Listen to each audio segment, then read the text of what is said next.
We will guide you through how to save brush preset in Photoshop. Quick disclaimer, skipping a single step will affect your final result, so you need to follow this step-by-step guide carefully.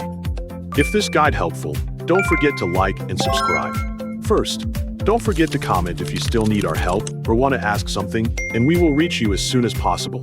Second, open Adobe Photoshop and load the project you want to work on before creating your custom brush preset.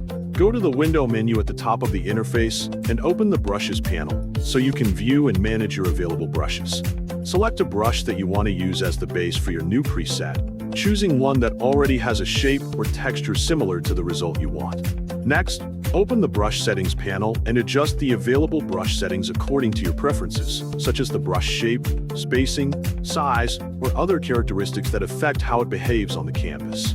After making your adjustments, check the brush preview to see how the brush responds and make sure its appearance matches what you want. If anything looks incorrect, make any final adjustments to the brush settings before saving the preset.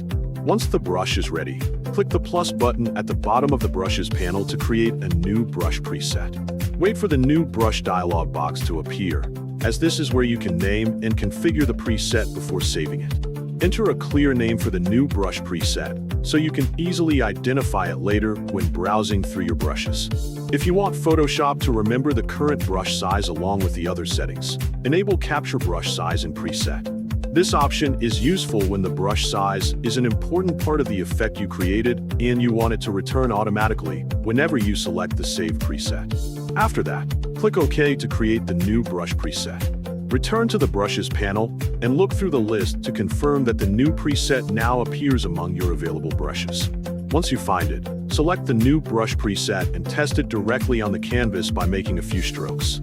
Check that the brush behaves as expected and that the saved settings produce the same appearance you created earlier.